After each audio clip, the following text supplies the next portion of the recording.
बंद करो यार, ये मुझे नहीं चाहिए, मुझे इंटरनेशनल मैचेस नहीं चाहिए। पीएसएल कराओ प्लीज प्लीज प्लीज, पीएसएल कराओ मोहसिन नकवी भाई, प्लीज पीएसएल कराओ। एटलीस्ट पीएसएल में पाकिस्तान तो जीतता था ना, ये इंटरनेशनल मैचेस में हर कोई हमें मंदिर का घंटा समझा हुआ है, आता है बजा जाता है। कोई दूसरी टीम आती है बाहर से पाकिस्तान में आके हमें हरा देती है। हम कहीं फॉरेन कंट्री जाकर खेलें पाकिस्तान की टीम, तो वहां जाकर हम इतना जलील हो रहे होते हैं, इतना जलील हो रहे होते हैं कि पाकिस्तान की कोई टीम नहीं होगी, कोई एसोसिएट कंट्री हो गया यार। हर किसी ने ठेका उठाया हुआ है कि पाकिस्तानी बॉलर्स को फेंटा लगाना है, फेंटा लगाना है, फेंटा लगाना है। भाई समझ नहीं आ रही कि पाकिस्तानी बॉलर्स पीएसएल में तो 150 की गेंदों से वो करा रहे थे। चलो 150 ज्यादा हो गए, 140 प्लस तो आ रही थी ना। हमारी स्पीड गन भी नकली है, इसको भी कोई एटलीस्ट कोई चाइना की मंगाई हुई, कोई अच्छी जापानी ले आओ, कोई असली स्पीड गन ले आओ, जो बॉलर की जो असली पेस है वो तो बता सके ना। ये झूठी पेस वाली, अब जब बाहर जाते तो पता लगता है कि अच्छा हमारे बॉलर तो हैं ही 120 वाले, यहाँ पर पता नहीं 140 की गेंदें करा रहे होते हैं, वहां न्यू बॉल से 125 से ऊपर से टप्पा नहीं जा रहा इनसे। तो पाकिस्तान का आज पहला दिन था बांग्लादेश के खिलाफ पहले टेस्ट मैच का, और क्या ही कहें, एक्सपेक्टेड था बॉलिंग पिच होनी है, ग्रासी विकेट होनी है, तो टॉस पाकिस्तान ने जीत लिया, शुक्र अल्हम्दुलिल्लाह। मैं बड़ा खुश हो रहा था कि शुक्र है टॉस जीत लिया, हम पहले बॉलिंग करेंगे, और जो फास्ट जो बांग्लादेश वालों ने हम फास्ट बॉलर्स के लिए पिच बनाई हुई है ना, उसका हम फ़ायदा उठाएंगे। मगर क्या करना, हमारे फास्ट बॉलर्स समझ नहीं आती, वो सत्तू पीकर पता नहीं गेंदे करा रहे थे, ना लाइन ना लेंथ ना पेस, कुछ समझ नहीं आ रही थी। ओपनर्स को आउट किया, डिसीजन बड़ा अच्छा था वैसे, मगर उन्होंने पकड़ लिया आगे से बैटिंग करने, आगे इतनी अच्छी बैटिंग। यार अब हम बांग्लादेश से भी हारेंगे, बांग्लादेश भी हमें टफ टाइम देगा, मुझे समझ नहीं आ रही यार। अब हर कोई कहेगा कि मोमिनुल और शांतु ने बड़ा अच्छा खेला। यार हमारे अगेंस्ट ही खेलना होता है हर किसी ने, कभी कोहली आ जाता है, कभी वेड आ जाता है, कभी पता नहीं कौन सा आ जाता है, अभी मुशफिकुर रहमान। वो मुझे याद नहीं है कोई ऐसा दिन जब वो पाकिस्तान के अगेंस्ट खेला और वो चला ना।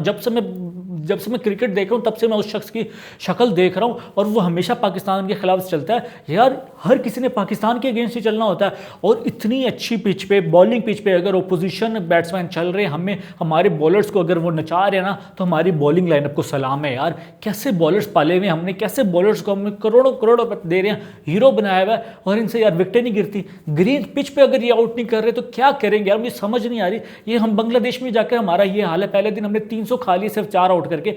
अभी हम जब इंग्लैंड जाएंगे वहां क्या होगा, वहां ब्रूक कैब, वहां पता नहीं वो रूट इतनी अच्छी फॉर्म में होता है, फिर उसके बाद बॉलिंग आएगी तो आर्चर आ जाएगा, फिर एटकिंसन आ जाएगा, इन्होंने तो हमारे धो डालना है वहां इंग्लैंड में जाके हमें। और उसके बाद हमें एक गार्बेज इंसान मिला हुआ है, कूड़ा। पूरे पाकिस्तानी सर्किट में फास्ट बॉलर में जो सबसे गंदा बॉलर है ना, वो शाहीन शाह अफरीदी है। मैं एक रिकॉर्ड देख रहा था स्टैट्स, बुमराह के T20 में जो 2024 वाला वर्ल्ड कप था, उसमें बुमराह की जो इकॉनमी थी ना, वो 4.7 के करीब थी, और शाहीन की जो टेस्ट की इकॉनमी चल रही है ना आजकल, वो 4.3 है। बुमराह की T20 की इकॉनमी के करीब शाहीन की हमारी टेस्ट की इकॉनमी है। ये इंजरी के बाद से ये दोबारा फॉर्म में ही नहीं आया। शाहीन शाह से दरखास्त है, इल्तिमास है, बड़ी अदब के साथ दरखास्त है, आप टेस्ट से रिटायरमेंट ले लें, आपको ओडीआई कप्तान बनाया हुआ है, आप उस वो भी बड़ी गलत बात है, चूँकि एटलीस्ट आप उसी पे फोकस करें। अभी टेस्ट का आपका थोड़ा नहीं है दिमाग, ना आपके अंदर दिमाग है, ना आपके अंदर सलाहियत है कि आप एक लाइन लेंथ पे बॉलिंग करा सकें, ना आपके पास पेस है, तो आप ओडीआई और T20 पे फोकस करें, टेस्ट से रिटायरमेंट लें, ये पाकिस्तान के लिए भला करें। आप न्यू बॉलर्स को चांस दें, हमें बस रहस है कि ये कुछ फास्ट बॉलर नजर आ जाते हैं। मैं बैठा देख रहा था कि यार इन्होंने जब लास्ट ओडीआई वाली सीरीज हुई, इसमें इन्होंने शामिल को, साद मसूद को, गाजी गौरी को, बैट्समैन को लेकर आए। यार कभी आपने नोट किया कि हमारी टीम में फास्ट बॉलर्स क्यों नहीं आ रहे, नए नए डेब्यू क्यों नहीं हो रहा, क्यों नहीं हो रहा? फास्ट किसका पावर है यहाँ पर टीम के अंदर जो फास्ट बॉलर्स को नहीं आने दे रहा, बैट्समैन को पकड़ के निकाल रहा है। अभी वो बाबर आजम को बिठा के, बाबर आजम इतनी अच्छी फॉर्म में पीएसएल से खेला है, हर कोई एक्सपेक्ट कर रहा था कि बाबर आजम चलेगा। जिस तरह की पिच थी वो बाबर आजम की बैटिंग लाइनअप को सूट करती थी, स्पिनर्स के अगेंस्ट बाबर फंसता, फास्ट बॉलर थी, इसने प्यारी प्यारी कवर ड्राइव्स मारनी थी। मगर यहाँ पर भी 2 अब्दुल्ला फजल और उसका अजान का इनका डेब्यू हो गया। खैर इस पे तो बाद में भी बात करेंगे ना, पर बॉलर का देख लो यार। मैं वो देख रहा था कि लास्ट टेस्ट में किसने डेब्यू किया, कोई नया बॉलर आया, वो मेरे ख्याल 2022-23 में खुरम शहजाद के बाद मुझे नहीं लगता कि टेस्ट में कोई डेब्यू हुआ है। T20 में देख लें तो सलमान मिर्जा और अहमद दानियाल का एक बार शायद डेब्यू हुआ था ओडीआई वगैरह में, और मुझे याद नहीं आ रहा कोई नया बॉलर हमें देखने को मिला हो। सुबहान है, अली रजा है, बासित ने पीएसएल में इतनी अच्छी बॉलिंग कराई है, या कोई नया बॉलर ले आओ। पाकिस्तान तो बड़ी फास्ट बॉलर्स की धरती होती थी, एक ज़माने में हम इतनी अच्छी बॉलिंग कराते थे, रिवर्स स्विंग के सुल्तान ही पाकिस्तान से निकले, तो हमारे फास्ट बॉलर्स कहाँ गए? है कि हमें यही मिलने होते हैं, यही नसीब में आने होते हैं, और फास्ट बॉलर ही हमें मैचेस हरवा रहे टेस्ट में, जहां तक मुझे लगता है। चलो बाबर का जिक्र हो गया तो उस पर भी बात कर लें। तो शाहीन के फैंस हैं, वो कह रहे हैं कि बाबर ने ग्रीन पिच देख ली तो उसने कह दिया कि नहीं मैं तो इंजर्ड हूँ, मैं तो नहीं खेल रहा, मैं तो अनअवेलेबल हूँ, मैंने तो खेलना ही नहीं, मुझे तो बैटिंग नहीं आती, तो मुझे चोट लगी हुई, खून निकल रहा है। तो सबसे पहले तो मेरा उनसे सवाल है कि शाहीन का फ़ैन कौन है यार आजकल, मुझे पहले उनसे मिलवाओ, उनका थोड़ा इलाज कराते हैं, हम थोड़ा पैसे शैसे जमा करते हैं, जो शाहीन के फैंस हैं उनका इलाज कराते हैं। मोस्टली वो लाहौर के अंदर वाले ही कुछ निकलेंगे 4-5, और उसके अलावा तो नहीं मुझे लगता कोई है।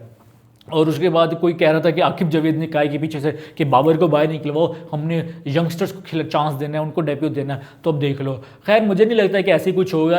आकिब जावेद ठीक है, बाबर पसंद नहीं है उसको, मगर इतने भी ओपनली वो कुछ यूँ नहीं कहेगा ना कि बाबर को बाहर निकलवाओ, बाबर PSL जीत कर आ रहा है, फॉर्म उसकी बैटिंग पर फॉर्म में आई हुई है, उसके वो पीछे थोड़ा स्टैट्स वगैरह लगे हुए हैं, तो इतना वो रिस्की चांस नहीं लेगा। तो मुझे लग रहा है कि सच्ची में कुछ इंजर्ड वगैरह हुआ होगा कि जिसकी वजह से 2 ओपनर्स 2 नए बैट्समैन खिला दिए। तो मुझे तो ये लग रहा है। अब बाकी आप लोगों को क्या लगता है कि बाबर ने खुद इंजरी का बहाना किया है या बाबर को ज़बरदस्ती निकाला गया, ये सच्ची में इंजर्ड हुआ है, तो आप लोगों ने मुझे बताना है। बाकी मुझे तो लग रहा है कि सच्ची में ही इंजर्ड हुआ होगा। और उसके बाद अगर बाबर की बात होगी तो रिजवान की बात कैसे छोड़े। मैं तो वो बैठक देख रहा था बॉलिंग, तो वो जिस तरह की बॉलिंग हो रही थी, तो रिजवान ने यही बोला उन्होंने कि इन जैसे बॉलर्स की वजह से आज का मैंने जुम्मा मिस किया। वो तो यही कह रहा होगा हम तो यहाँ डिजर्व ही नहीं करते थे, गाजी गोरी को खिला देते, मैंने जुम्मा पढ़ने जा रहा हूँ। वो रिजवान की ये कश्मकश में बैठा होगा कि मेरा जुम्मा मिस हो गया, ये ऐसी इस घटिया बॉलिंग के लिए मैं सारा दिन अपना ज़ाया किया। वो भी कह रहा होगा कि मुझे रेस्ट दे देते आज, मेरी जगह गाजी गोरी को खिला देते, तो वो मैं तो सुकून में नमाजें अपनी पूरी करता। खैर पाकिस्तान ने सारा दिन बॉलिंग की है, तो बॉलिंग की ही थोड़ी बात करेंगे। शाहीन का मैं देख रहा था कि लास्ट उसने जो डोमेस्टिक खेला है कोई 2022 में खेला है शायद, और वो भी काउंटी खेली थी।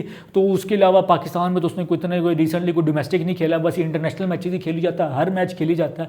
भाई थोड़ा रेस्ट भी कर लिया कर, थोड़ा डोमेस्टिक में भी जाके खेल लिया कर, तो ये समझ आए कि पाकिस्तानी पिचेस पर किस तरह खेलना है। यहाँ पर अगर आउट नहीं हो रहा अगला बंदा तो किस तरह स्ट्रेटेजी बनानी है। सारा टाइम इंटरनेशनल मैचेस ही खेली जाता है, इसने इम्प्रूवमेंट तो इसने अपने अंदर लानी नहीं है। इससे अच्छा यार मुझे वो हसनैन ही अच्छा लग रहा था। एटलीस्ट हसनैन इंजर्ड हुआ, उसकी परफॉर्मेंस नहीं थी, वो भी जब आता है बड़ा मार खाता है। मगर वो इंग्लैंड तो गया ना, इंग्लैंड जाके उसने वो एक क्लब था उधर जाके अपनी बॉलिंग एक्शन को ठीक किया, बॉलिंग प्रैक्टिस वगैरह की।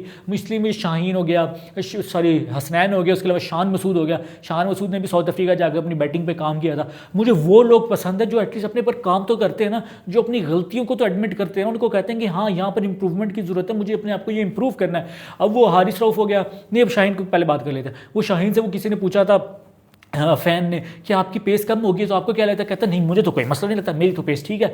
अब हारिस रऊफ देख लें, हारिस रऊफ भी पहाड़ों पे गया हुआ, ये नहीं कि अभी तो रेस्ट तो तुम्हारा टाइम चल रहा है, अभी आगे हमारी कोई सीरीज़ नहीं आ रही, शायद ODI में तो हो, थोड़ा रेस्ट चल रहा है, मैं थोड़ा बॉलिंग प्रैक्टिस कर लूँ, वार्म अप कर लूँ, थोड़ा ODI के मुताबिक अपने आप को ढाल लूँ। वो भी पता नहीं पहाड़ों पर घूमने गया हुआ है, वहाँ पर पता नहीं क्या कर रहा होगा कि तुम चले आओ पहाड़ों की कसम, वहाँ पर उसका ये चल रहा होना। ये नहीं कि कोई जाकर कोई क्लब ज्वाइन कर ले, किसी कोच के साथ काम कर ले, किसी सीनियर जो फास्ट बॉलर उसके साथ काम कर ले, उससे पूछ ले कि मेरी बॉलिंग में क्या मसला है, मेरे पास इतनी अच्छी पेस तो है मगर मेरे पास दिमाग नहीं है, अपना दिमाग मेरे अंदर थोड़े दे दो, बादाम खा ले। वो हारिस रऊफ के अंदर वो यही भी नहीं है ना। और ये शाहीन हो गया, हारिस रऊफ हो गया, इस पूरे ग्रुप के अंदर ना दिमाग नहीं है। ये इनको लगता है कि हम परफेक्ट हैं, हमें सारा कुछ आता है, हमें कुछ सीखने की ज़रूरत नहीं है। जब किसी इंसान के अंदर ये चीज़ आ जाए ना कि हमें कुछ सीखने की ज़रूरत नहीं, हम परफेक्ट हैं, तब उनके साथ यही बेड़ा गर्क होता है और उनकी बॉलिंग की जो पेस है ना वो 125 से ऊपर टपते नहीं है।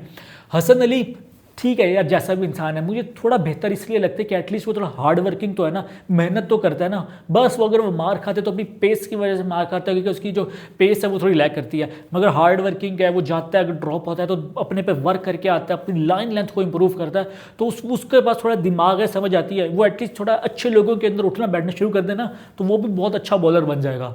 तो हाँ, मैं वही कह रहा था कि यार ये इंटरनेशनल मैच देख के ना मुझे कुछ होने लग जाता है। बस दोबारा PSL शुरू करो, जहाँ वो पार्क व्यू सिटी हो, और KFC बकेट चैलेंज, जो वो टपाल्टी लाऊं, जो वो टपाल्टी में वो जो एक लड़की वो चाय बना रही होती है, उसकी आंखों में बड़े सपने होते हैं कि मेरा शोहर जॉब करके आएगा, उसको मैं चाय परोसूंगी, उसको मैं चाय सर्व करूँगी। वो कह रही होती है कहाँ इन मनहूस कपलों को मुझे चाय पिलानी पड़ रही है, और वो नकली एक्टिंग करते हुए कपल चाय पी रहे होते हैं। तो मैं वो मिस कर रहा हूँ, मुझे वो देखना है, मुझे ये नहीं देखना यार। इतनी गंदी बॉलिंग हमारी यार, सुबह सोच उठा, घर वाले मेरे परेशान हो गए कि दरबाज तू इतनी जल्दी क्या उठ गया। अब उन्हें क्या बताऊं कि मैं इस गंदी घटिया बॉलिंग लाइनअप के लिए मैं उठ के मैं अपनी नींद कुर्बान की और मैं मैच देख रहा हूं बैठ के। इन द एंड मैं तो यही कहूँगा कि पाकिस्तान अपना जो टेस्ट नेशन का जो बना हुआ है ना, टेस्ट नेशन का जो टाइटल, वो उसको को हम टेस्ट नेशन है ही नहीं, हम सीधा वो T20 और वो वाइट बॉल वगैरह खेलेंगे, ओडीआई मैचेस खेलेंगे, यूएसए को दे दो और अपना कर्जा माफ़ करा लो, पाकिस्तानी टीम एटलीस्ट कहीं तो काम आए। और once a legend said, in the end मैं यही कहूँगा कि वंस अ लेजेंड सेड, फिर सिटी बजेगी, स्टेज सजेगा, इश्तिहारी सुपरस्टार बाहर आएंगे, जब इंटरनेशनल मैचेस बनेंगे तो जोकर बन जाएंगे। बहुत सारी बातें कर ली हैं भाई, आगे 4 दिन बाकी हैं, तब भी करेंगे, तब बैटिंग को लताड़ेंगे, तब देखेंगे और कहाँ कहाँ गलतियाँ की हमारी हमारी पूरी प्यारी पाकिस्तान की टीम ने। तो सारी बातें आज डे 1 में नहीं कर लेते। इजाज़त दीजिए अपने मेज़बान अरबाज कंबो को। फेसबुक पे देख रहे हैं तो आपने पेज को लाइक करना है, कमेंट करना है, अपनी राय का भी इज़हार करना है, यूट्यूब पे देख रहे हैं चैनल को सब्सक्राइब करना है। इजाज़त दीजिए अपने मेज़बान अरबाज कंबो को। मुलाकात होती है इंशाल्लाह कल। अल्लाह हाफिज़।